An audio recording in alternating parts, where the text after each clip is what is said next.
Hola, hola, bienvenida a este espacio donde voy a estar contando un poquito sobre mis asesorías online en crianza. Si tienes hijos, Emir, te puedes quedar para escuchar un poquito la información.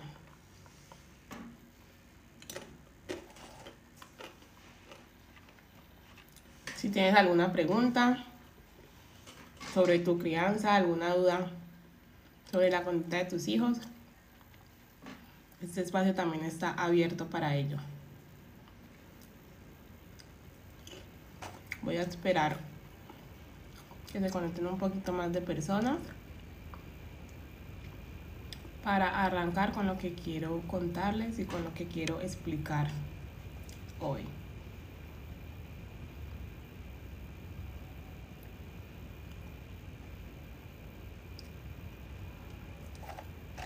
Bueno, vamos a arrancar y que las personas que vayan pasando por este live, si les interesa, pues que se queden.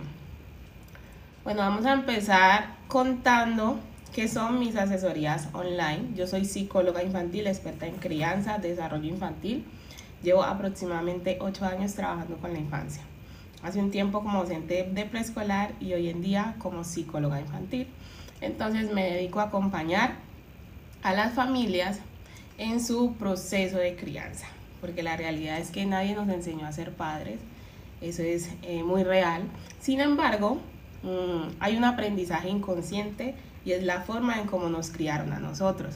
Entonces muchas de esas prácticas nosotros las venimos repitiendo en nuestra crianza sin saber verdaderamente si son saludables o pueden estar afectando el desarrollo de nuestros hijos.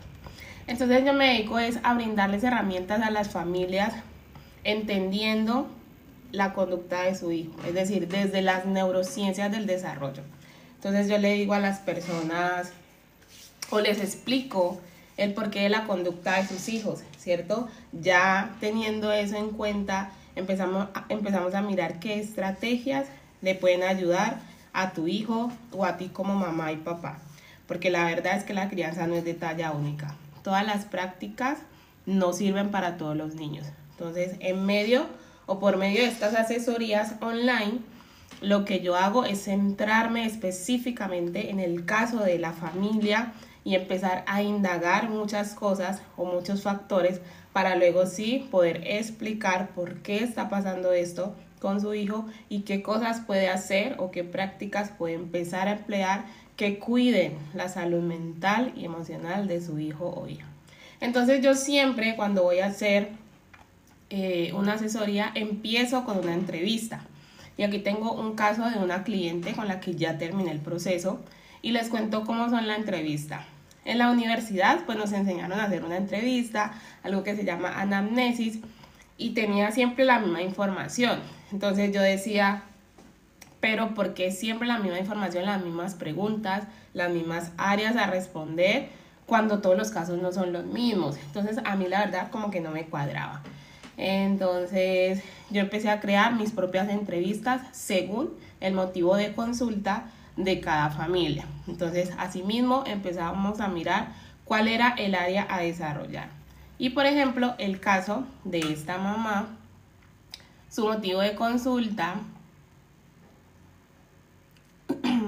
un momento.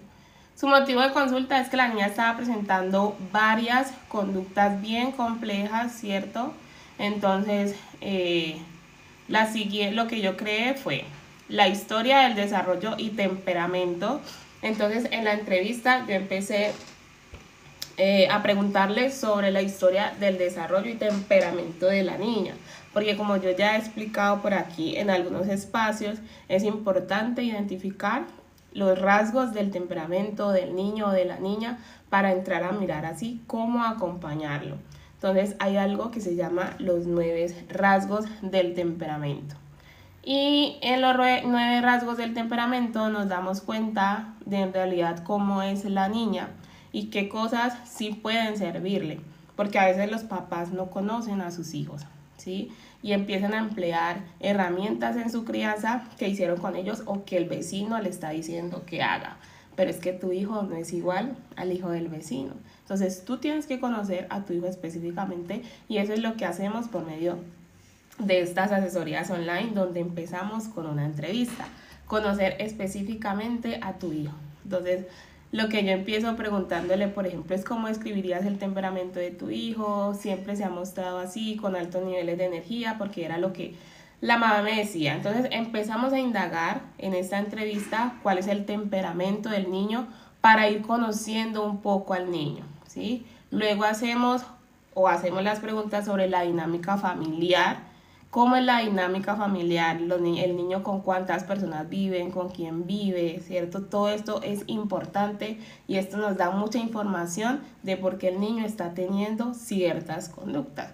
Entonces ahí yo empiezo a hacer muchísimas o varias preguntas sobre la dinámica familiar. Yo siempre le digo a las personas, el momento de la entrevista es larguito y dura hora y media más o menos, porque son varias preguntas que yo como psicóloga realizo para poder tener una información en la mayor medida de lo posible completa para poder así acompañar a esta familia. Yo no puedo entrar a acompañar a una familia si no sé el contexto, si no tengo información de su hogar. Entonces por eso la entrevista que yo realizo va según el motivo de consulta de esta persona. Yo no realizo la misma entrevista para todas las personas, no, según el motivo yo creo cada una de las preguntas de lo que yo necesito indagar para poder acompañar a estas familias. Entonces después, este es el caso que estoy contando de indagar sobre la dinámica familiar. Empiezo a indagar sobre las relaciones sociales y escolares de esa niña, cómo es su contexto escolar y cómo se relaciona ella socialmente, ¿sí? Teniendo en cuenta pues lo que la mamá necesitaba que yo la ayudara. Entonces a ella la mamá empezó a describir las relaciones de la niña, cómo era la niña con las personas, porque eso también es importante saberlo. ¿Por qué es importante saberlo? Porque las familias a veces llegan como culpando al niño o como si el niño fuera el malo, pero en realidad muchas de las conductas del niño es por su contexto familiar, es por las prácticas de crianza que mamá o papá están ejerciendo. Entonces sí es importante entrar a indagar todo esto para uno decir, ok, por esto el niño está teniendo esta conducta, por esto el niño se está comportando de esta forma, ¿sí? Y asimismo ya sé por qué lado irme o qué herramienta puede ser pertinente para que ese niño pueda empezar a redireccionar esa conducta con el acompañamiento de mamá y papá, que son las principales figuras cuidadoras. Luego entré a preguntarle sobre la regulación emocional y control de impulsos de la niña. Entonces, cómo la niña gestiona esas emociones, de qué manera la mamá le ha enseñado a gestionar, si es que le ha enseñado a gestionar, por qué se dan esos controles de impulsos, en qué momentos se dan esos controles, en qué momentos se dan, no hay control de impulso, por qué motivo, ¿cierto? Entonces, entrar a revisar y a mirar todo esto me da a mí información de por qué la niña quizás es intensa en su respuesta emocional. Entrar a revisar cómo es esta parte, conectándola con la primera que yo mencioné sobre los rasgos del temperamento, puedo saber qué herramienta le voy a ofrecer a la mamá para que pueda ayudar a su hija con la regulación emocional, pues hablando de este apartadito. Entré a preguntarle a la mamá también el estilo de comunicación y autonomía. ¿Cómo te comunicas con tu hija? Era lo que yo le preguntaba a ella. Porque eso también da información de si mamá está conectando con su hija o si de lo contrario no lo está haciendo. Y por eso el comportamiento de la niña es un llamado, ¿cierto? A mamá de necesito conectar contigo, necesito que me escuches. Entré a preguntar sobre qué tan autónoma es la niña, porque eso también me puede dar información de qué tanto la mamá le da confianza a su hija para que aprenda las habilidades o cómo se las enseña para que ella pueda llegar a tener esa autonomía. Entonces, toda esta información de la dinámica familiar, de cómo es la crianza de la niña, de cómo la niña se relaciona socialmente, tanto en el hogar como en el contexto escolar, o los otros contextos sociales son esenciales para yo poder tener una información y poderte acompañar de manera asertiva. Porque si yo entro simplemente con el motivo de consulta que tú me das y te digo, haz esto, haz aquello y haz lo otro, créanme que no estoy haciendo un trabajo profesional y eficiente, porque esa no es formación, no es información suficiente. Y yo a las familias les digo cuando me escriben por el WhatsApp que necesitan una asesoría o que necesitan que les ayuden algo, yo les digo, cuéntame un poquito, algo breve de tu motivo de consulta, para yo tener como un contexto sobre eso y asimismo plantear la entrevista, que es la primera sección. La entrevista es la primera sección que yo realizo cuando necesitan una asesoría, que ya lo expliqué anteriormente, y es para tener información profunda sobre el niño y sobre esa familia. Luego yo entré a preguntarle a esta mamá su percepción, ¿sí?, sobre su hija. ¿Por qué es importante saber la percepción de los padres sobre los hijos? Porque, como les decía ahora, muchas veces como papás creemos que el niño es el que está mal. Entonces, según la narrativa de la mamá, cuando yo le empiezo a preguntar la percepción, yo me voy dando cuenta de que qué cosas quizás, es la mamá la que debe trabajar.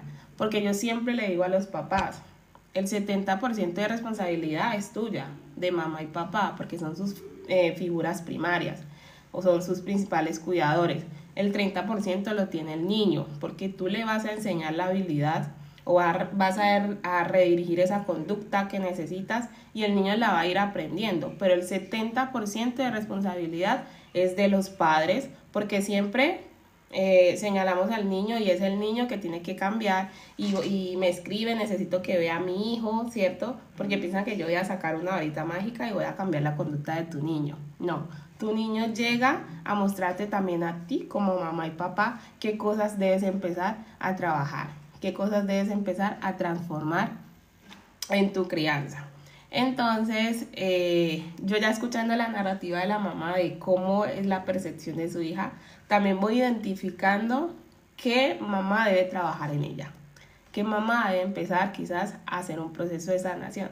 Y en este caso, por ejemplo, duró 8 sesiones y yo acompañé a mamá dándole a entender de por qué la niña tenía ciertas conductas, ofreciéndole las herramientas pertinentes para su niña, pero también hicimos una sesión donde donde hacíamos un trabajo introspectivo, donde ella se miraba a sí misma interiormente y podía empezar a identificar qué cosas quizás habían en ella que ella tenía que empezar a trabajar, porque quizás fueron algunas conductas que tuvieron, prácticas de crianza que tuvieron sus papás con ella y ahora actualmente la estaban permeando en su crianza con su hija. Entonces, una de las cosas que ella me decía era que el papá era muy estricto, que el papá era muy autoritario y que quería siempre que ella hiciera las cosas a la perfección.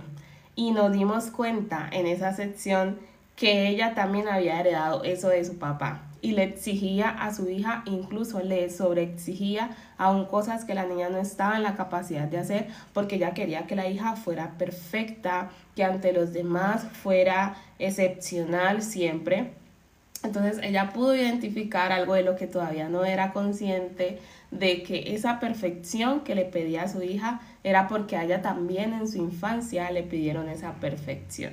Entonces, en esa sección fue muy bonita porque ella entró a hacerse consciente de varias cosas y de poder mirar de que, ok, es que la mala en realidad, o aquí no hay malos porque no se trata de juzgar, la mala no es mi hija o la mala soy yo. Simplemente yo tengo que hacer algunos ajustes en mi crianza para poder enseñarle a mi hija las formas adecuadas de comportarse, ¿cierto?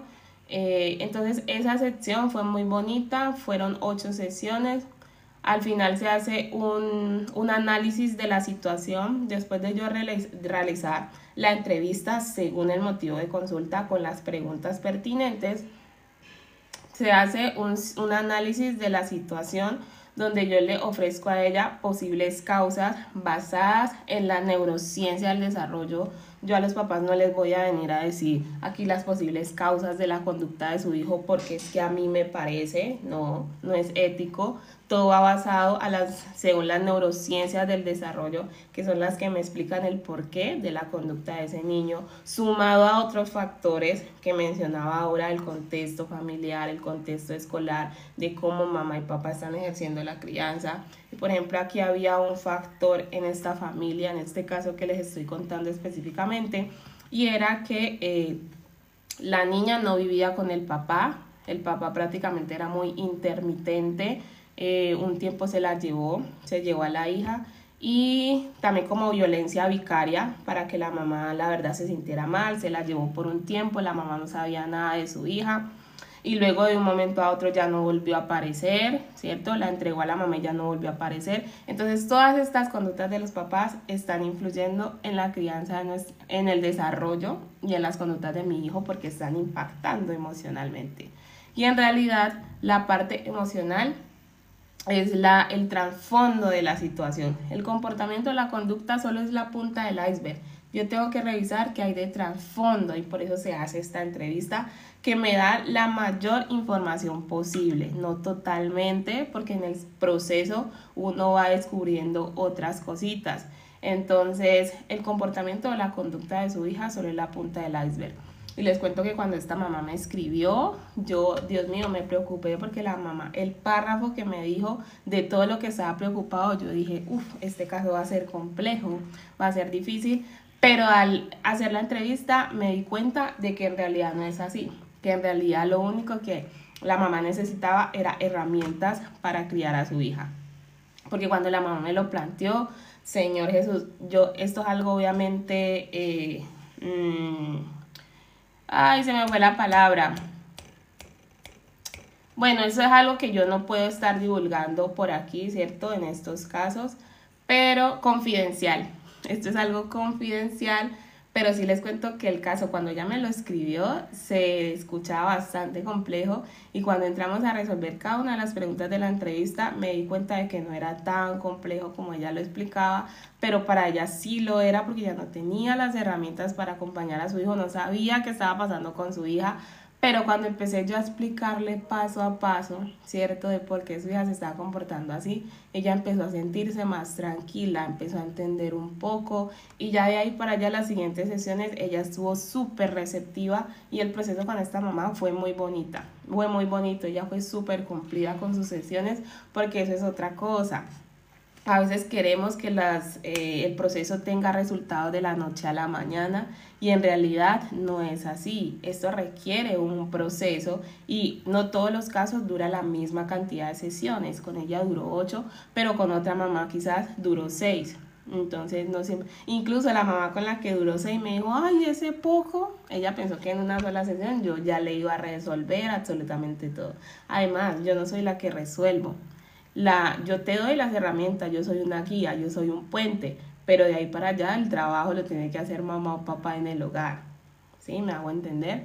Entonces, sí. Listo, ahora después de explicarles sobre la entrevista, vamos a mirar, se creó el plan de asesoría. Entonces yo creo un plan con varias fases, en este caso ellas fueron 4 fases, cada fase con 2 sesiones. La primera fase que se creó fue de evaluación y comprensión del caso. Entonces entramos a evaluar el caso de la familia, además de la entrevista, y a comprender un poco el caso de la niña, ¿cierto? Y en la primera sección lo que yo hice fue explicarle la conducta de su hija. Entonces ya la mamá empezó a entender por qué la niña se estaba comportando así. Y esto es muy bonito de poder ellos entender la conducta porque a veces estamos cegados y solo vemos que mi hijo se está comportando mal. Pero cuando ya buscamos ayuda profesional y me empiezan a explicar, es que está teniendo esa conducta por esto, por aquello, por lo otro, como que ese enredo que hay en mi cabeza se empieza a desenredar. En la segunda sección trabajamos identificación de patrones y creencias en la crianza, que esta fue la sesión que yo les dije donde ella empezó a mirar de manera introspectiva, a devolverse a su infancia, de cómo me acompañaron a mí, de cómo me criaron y quizás yo estaba repitiendo esos patrones de la crianza de mis papás. Luego miramos la segunda fase, donde trabajamos regulación emocional y estrategias de manejo. Entonces, en esta fase realizamos también 2 sesiones, una de regulación emocional en la infancia. Entonces, en esta sesión yo le pude explicar a la mamá y le di las herramientas para que le enseñara a su hija cómo gestionar esas emociones intensas que surgían en ella. Porque para nadie es un secreto que cuando nuestros niños están en desborde emocional, también nos desbordamos nosotros, porque no es cómodo. Y no es cómodo porque nadie nos enseñó que las emociones son válidas, porque nadie me enseñó a gestionar mis propias emociones. Entonces las emociones de mi hijo también me incomodan y me desbordan. Yo entrándole a explicar eso a ella, también le dije qué podía hacer con su hija. Y pues entramos a crear el rincón de la calma, qué herramientas podía tener su hija según su temperamento en el rincón de la calma para empezar a gestionar eso, porque la idea no es que mamá esté todo el tiempo con su hija ayudándole a gestionar. La idea es que tú le enseñes a tu hija, así como cualquier habilidad, como cuando le enseñas a montarse en bicicleta, como cuando le enseñas a limpiarse la cola, como le enseñas cualquier habilidad que al principio estás ahí tú para él, pero ya después él lo aprende por sí solo. Entonces, este es el objetivo de la gestión emocional, que yo al inicio sea su traductora, le muestre las formas de gestionarla, pero que ya el niño luego logre hacerlo por sí solo, incluso en momentos cuando tú no estés, porque mamá y papá no va a estar ahí siempre. En la segunda sección trabajamos establecimiento de límites con firmeza y amabilidad, porque a veces creemos que cuidar o respetar a mi hijo es permitirle que haga, pero en realidad los límites son salud mental, porque ellos necesitan que el adulto les diga hasta dónde pueden llegar, porque ellos hace poco tiempo vinieron al mundo y no tienen claro por desarrollo qué es bueno y qué es malo, ¿sí? Obviamente hay cosas que según su edad ellos ya van entendiendo, pero otras no. Ellos a veces no pueden identificar que esa conducta que están teniendo no es correcta. Otras veces sí, pero para eso está el adulto. Entonces ya le enseñé yo a ella cómo poner límites de manera respetuosa, porque los límites respetuosos no se ponen por medio del grito, por medio del golpe, ¿cierto? Por eso hablamos de límites con firmeza, ser firme, no ser permisivo, ¿sí? Por ejemplo, si yo ya establecí el límite, no ceder. Hay cosas en las que yo puedo ser flexible, pero hay otras en las que no. Entonces, que si yo ya puse el límite, no debo ceder porque ya le estoy enseñando a mi hijo que pues cuando quiera sí, cuando quiera no, y no hay una coherencia ni una claridad en el niño. Y no me va a ayudar a redirigir esa conducta que yo quiero redirigir. Y con amabilidad, es decir, sin necesidad de pasar a ese extremo agresivo o sin necesidad de ser pasivo, porque el niño necesita firmeza, pero amablemente, con mi voz neutra como yo estoy hablando aquí en este momento. Ya ella entró a entender eso, ¿cierto? Las diferencias entre el control y la diferencia de orientar, porque en realidad no se trata de tener un control con mi hijo, sino yo poderlo orientar, poderlo acompañar por medio de esos límites que estoy estableciendo. Le enseñé a esta mamá cómo poner normas claras y coherentes, porque a veces no somos claros con las normas que establecemos con nuestros hijos o damos por sentado que ellos ya lo entienden, pero recuerden que ellos son niños y no tienen el mismo lenguaje que nosotros. Hay cosas que ellos todavía no les queda clara y nosotros damos por sentado de que ya lo deben saber. Entonces ese era un punto muy importante, porque a veces sentimos que mi niño no me hace caso, pero no es porque él no quiera, sino porque yo no le estoy comunicando la norma de manera que él la pueda comprender y que él la pueda procesar. Porque a veces creemos que los niños son pequeños adultos, pero en realidad no es así. En una quinta sección hablamos de comunicación efectiva y reducción de la resistencia. ¿Por qué comunicación receptiva? Porque nosotros no nos sabemos comunicar. Comunicar no es simplemente hablar. Algo muy sencillo sobre la comunicación efectiva es cómo tú le das la norma a tu hijo. Y yo ya lo he mencionado en varias ocasiones, como por ejemplo cuando le decimos al niño no corras. Eso no es una comunicación efectiva o asertiva, porque el cerebro del niño se piensa en imágenes. Entonces si tú le dices no corras, él se va a imaginar corriendo. ¿Cómo es la comunicación efectiva o asertiva? Es decir, lo que sí quieres que ese niño haga. Entonces decirle camina despacio, así, y si es posible le modelo cómo hacerlo. Eso es comunicación efectiva. Entonces a veces decimos que él no me hace caso. Yo le hablo como me dijeron en una escuela de padres. Uno les habla y les habla y les habla y no hacen caso. Revisa cómo le estás hablando. ¿Será que la forma en que le estás hablando sí es efectiva, sí es asertiva? ¿O le estás hablando en un lenguaje que el niño no comprende, como el que acabo de mencionar ahora?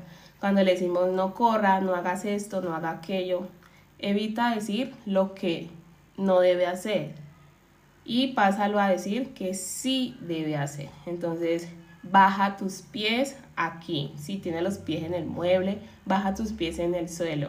Si está corriendo y quieres que camine, camina despacio, ¿sí? ¿Qué quieres que tu hijo haga? Es como tú le tienes que dar la norma. ¿Listo? Por eso se dice que hablar en positivo. Pero hablar en positivo no quiere decir que yo no le tenga que decir nunca a mi hijo no, sino que se refiere a eso, ¿sí? Todo basado en la neurociencia del desarrollo. Entonces se refiere a que mi hijo se piensa en imágenes. Entonces, para que él vea en su mente la imagen de lo que sí debe hacer, yo se lo tengo que decir, ¿sí? Entonces, camina despacio, pon tus pies en el suelo, ¿sí? Por ejemplo, cuando el niño llega a un lugar y quiere tocar todo, entonces yo le puedo decir, va a sonar, ay, pero ¿cómo le vas a decir así? Eso es obvio. No, hay cosas que para los niños no son obvias. Entonces, por ejemplo, si el niño quiere tocar todo, está en la casa de la abuelita que no le gusta que le toquen las porcelanas, las cosas, esto y aquello, entonces yo le voy a decir, mira con tus ojos. Y ustedes van a decir, ay, pues obvio, ¿con qué más va a mirar? Pero con los niños es necesario, en esos primeros años de vida, en esas primeras etapas, hablarle de esta forma. Entonces decirle, mira con tus ojos y manitas atrás. O solo puedes ver con tus ojos y manitas atrás. Y le modelas cómo deben ir las manitas.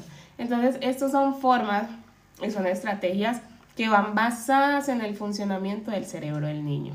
Pero muchas de las prácticas que nosotros ejercemos, como padres cuidadores o como educadores en las instituciones, no van acorde al cerebro del niño. Y después decimos que el niño no hace caso. No, es que la forma en como le estás hablando no va de acuerdo a su desarrollo. Entonces yo ya entendiendo esto, que es lo que yo hago por medio de las asesorías online, ya la crianza o el acompañamiento se torna mucho más llevadero, porque ya encuentro como la llave adecuada para abrir esa puerta, por decirlo así.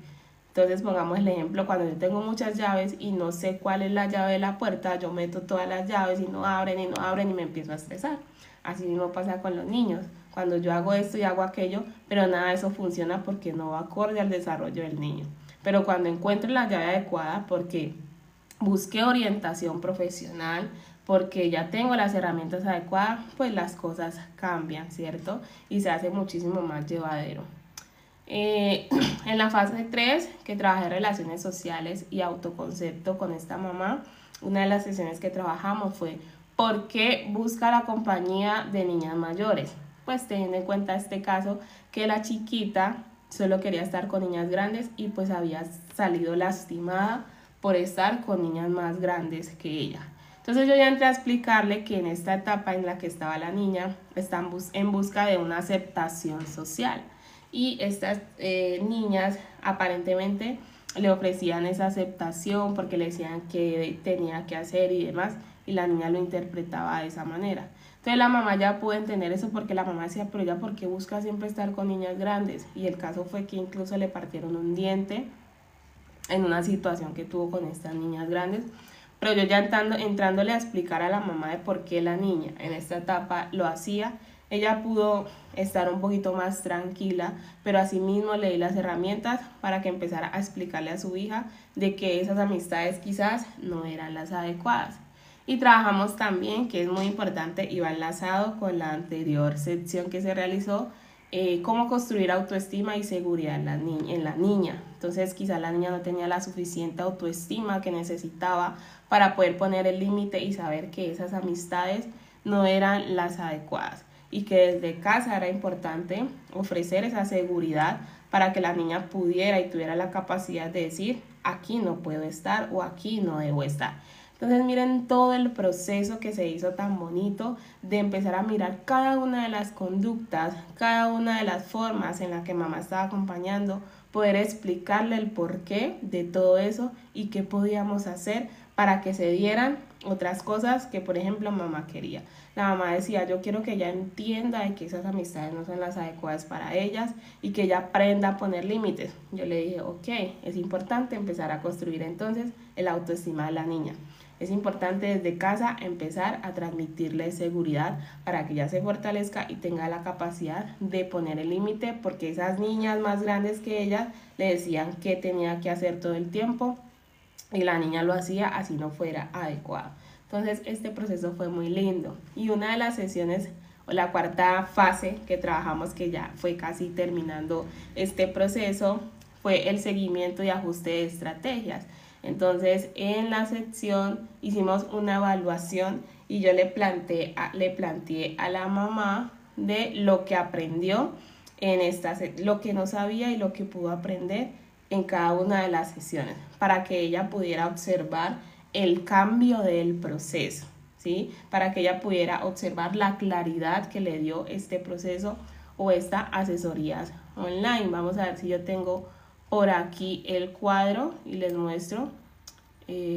Son como documentos confidenciales, pero el cuadrito yo creo que sí se los puedo mostrar, de lo que la mamá, pues cómo entró, cómo llegó la mamá. Miren, les voy a mostrar, espérenme un momentico.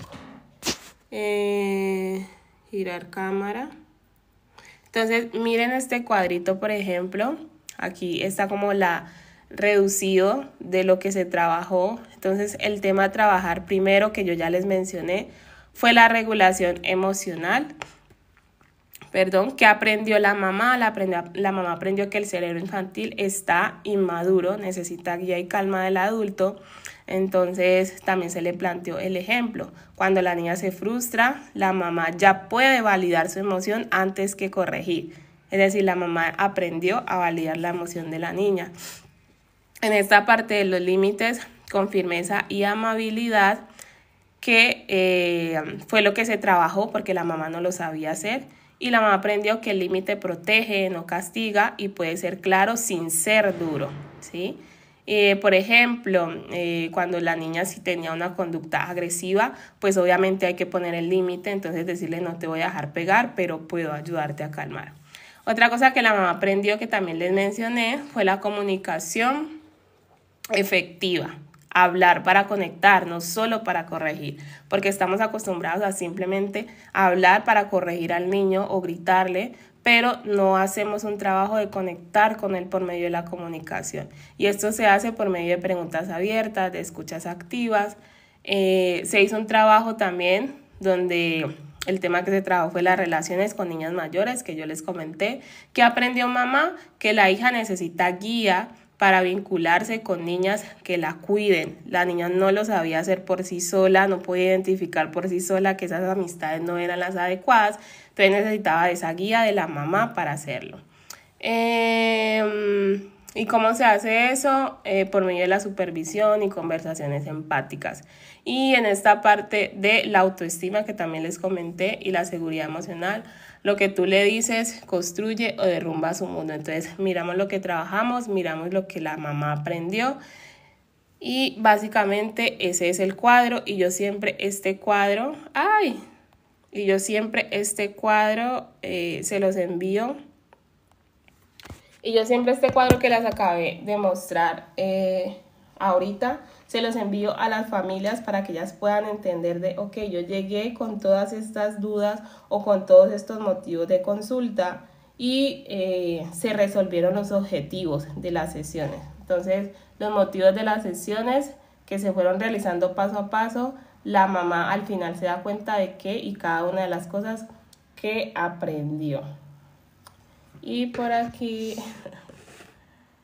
lo que aún está en proceso. Y también se trabaja lo que aún está en proceso, porque si bien se realizan 8 sesiones, pues claramente estas 8 sesiones que se realizó con la mamá, pues no van a solucionar todo de manera así repentina. La mamá es importante que lo siga trabajando, pero hay cosas que aún quedan en proceso quizás y hay que seguirlo fortaleciendo. Y siempre se le hace como el señalamiento o el análisis a la mamá de que es importante de que siga haciendo este trabajo, pero si después de 3 meses ella ve que algunas conductas quizás siguen repitiéndose o surgen otras, porque la verdad que la crianza no es lineal, pues no está de más realizar quizás una asesoría para revisar qué es lo que está pasando, ¿sí? Básicamente es eso, y siempre pues yo les envío a los papás como un plan de acción. En cada sección que realizamos yo les envío a las familias cómo lo deben trabajar en casa para fortalecerlo. Entonces la verdad que estas asesorías son un acompañamiento muy complejo, muy completo, perdón, para los papás, para las familias, donde tú también te vas con actividades o tareas, por decirlo así, para seguirlo trabajando en casa. Porque como yo les decía, yo soy simplemente un puente y yo, teniendo en cuenta mi conocimiento y mi profesionalismo, te guío, pero tú debes seguirlo trabajando en casa con tu hijo, porque tú eres el que mayor tiempo está con él. Incluso en estas asesorías, pues yo no trabajo con tu hijo, yo trabajo contigo, porque muchas veces no hay que trabajar con el niño, sino que es el papá y la mamá que necesita las herramientas. Entonces me parece muy bonito cuando yo cada que entro a una sesión le pregunto cómo te fue con lo que tenías que hacer, cómo lo trabajaste, cómo lo tomó tu hija, y escucharlas que están en este proceso comprometidas, para mí me llena un montón. Me parece muy bonito el compromiso de los papás, porque seamos sinceros, no todos los papás tienen el compromiso, porque sabemos que esto demanda un poco. Venimos haciéndolo de una manera muy automática, que es la crianza tradicional, y que prácticamente no demanda gasto energético. Cuando mi hijo tiene una mala conducta, yo simplemente le mando el manotazo, le mando la chancla, eso no me demanda tanto. Pero yo ya entrar, a ponerme a su altura, a ayudarle a gestionar su emoción, a ayudarle a respirar, demanda más. Y eso es lo que muchos papás no están dispuestos, porque quieren ver resultados a corto plazo, pero no saben que esos resultados a corto plazo está afectando la salud mental y emocional de sus hijos. Y el resultado a largo plazo, que es el más complejo, es al que en realidad debemos apelar, porque es ahí donde estamos sembrando una semilla de salud mental, donde luego vamos a ver los resultados. No lo vamos a ver inmediatamente. Yo sé que estamos en la era de la inmediatez y todo lo queremos ver así de una, todos los cambios, pero las cosas buenas toman tiempo, y la salud mental, sembrarla en la infancia, pues no es una excepción. Quizás tú no vas a ver los resultados a simple vista, hay algunos que sí se ven, los cambios de conducta, varios se ven, pero lo que tú estás sembrando en realidad en tu hijo, muchas de las cosas son a largo plazo, que cuando esté en la adolescencia, que cuando esté en la adultez, tú puedas decir, hice un buen trabajo en la crianza. Y a veces creemos que hacer un buen trabajo es porque mi hijo es profesional, es porque mi hijo no es un delincuente, pero cómo es su relación con su pareja, pero es cómo es su relación en su entorno laboral, pero cómo trata a sus hijos. ¿Será que tiene alguna adicción? ¿Será que tiene algún vicio? Y eso nos puede dar cuenta de que en qué cosas quizás se falló en la crianza. Entonces, básicamente en este espacio quería contarles un poquito sobre lo que son y cómo son mis asesorías online. Voy a mirar si tienen preguntas, si todas las personas que se unieron en este proceso, quizás alguien dejó una pregunta. Pues veo que no. La idea era como explicarles un poquito por este espacio cómo son las asesorías online que yo realizo, y agradecerles mucho por haberse conectado. Yo este live lo voy a subir a YouTube para que puedan entender un poquito cómo son las asesorías online y vean lo bueno y hermoso de este proceso para ustedes como familia. Muchísimas gracias por haber estado en este espacio. Gracias, Angeli, por esos corazoncitos que estás enviando ahí. Gracias a las personas que tomaron un poquito de su tiempo para escuchar en medio de tanta información y tanta distracción en esta plataforma como la es TikTok. Bye bye. Por la noche me voy a conectar de nuevo al club de lectura para los que quieran unirse. Recuerden que estamos leyendo el libro de Disciplina sin lágrimas y el club de lectura son martes, miércoles y jueves. Así que hoy a las 8 de la noche hora Colombia voy a estar de nuevo por aquí. Chao, bye bye.